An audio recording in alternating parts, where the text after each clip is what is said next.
మీ ముఖ్యమంత్రిగా మీ సోదరుడిగా విద్యాశాఖను నా దగ్గర పెట్టుకున్నా.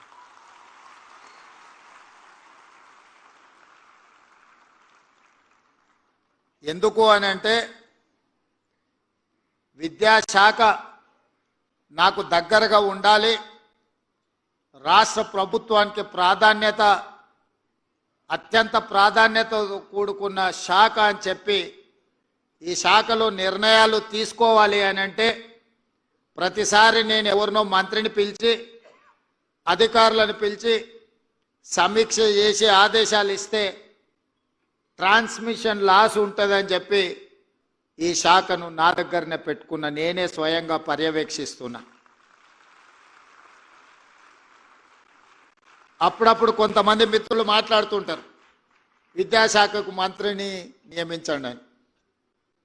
వారి అవగాహన రాహిత్యమో లేకపోతే నేను ఉండడం వల్ల ఈ శాఖ బాగుపడి ప్రక్షాళన చేసి దళితులకు, గిరిజనులకు, బలహీన వర్గాలకు, మైనారిటీలకు, తండాలలో, గూడాలలో, మారుమూల పల్లెల్లో ఉన్న పేద కుటుంబాలకు సంబంధించిన విద్యార్థులు బాగుపడతారన్న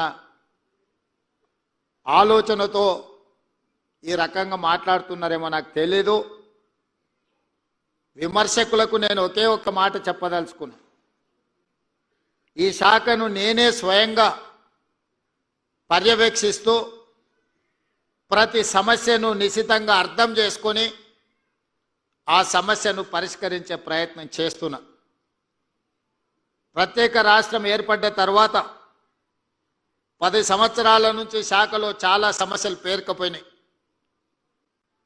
నేను ఎక్కువ అంశాలు రాజకీయ విమర్శలకు వెళ్ళను, కానీ తెలంగాణ ఉద్యమ సందర్భంగా ఆనాడు ఉద్యమంలో క్రియాశీలకంగా పాలు పంచుకున్న వాళ్ళు కేజీ టు పీజీ ఉచిత నిర్బంధ విద్య తెలంగాణ సమాజానికి అందిస్తామని చెబితే ఆనాడు మీ సంఘాల నాయకులు ఇక్కడనే మధుసూదన్ రెడ్డి గారు లాంటి వాళ్ళు ఉన్నారు. నిజంగానే అందరి భవిష్యత్తులు బాగుపడతాయని చెప్పి సంపూర్ణమైన మద్దతు ఆనాడు ఉన్న వాళ్లకు అందించారు. మరి తెలంగాణ రాష్ట్రం జూన్ 2, 2014 తర్వాత ఇక్కడున్న టీచర్లను, లెక్చరర్స్ని, ప్రొఫెసర్లను నేను అడుగుతున్నా, తెలంగాణ రాష్ట్రంలో ఆ 10 సంవత్సరాలు కేజీ టు పీజీ ఉచిత నిర్బంధ విద్య అమలు జరిగిందా, లేకపోతే మారుమూల ప్రాంతాలలో ఉన్న సింగిల్ టీచర్ పాఠశాలలు మూతబడ్డాయా? మీరే విశ్లేషించుకోండి అని చెప్పి నేను ఈ సందర్భంగా చెప్పదలుచుకున్నా. వివరాలు నాకంటే మీకు ఎక్కువగా తెలుసు. సమాజంలో చైతన్యం నిండిన, చైతన్యంతో కూడుకున్న ఆలోచన చేయగలిగిన ప్రభుత్వ ఉద్యోగులు ఎవరైనా ఉన్నారు అని అంటే ముందు వరుసలో మా ఉపాధ్యాయులు ఉంటారు అని నేను బలంగా నమ్ముతున్నా.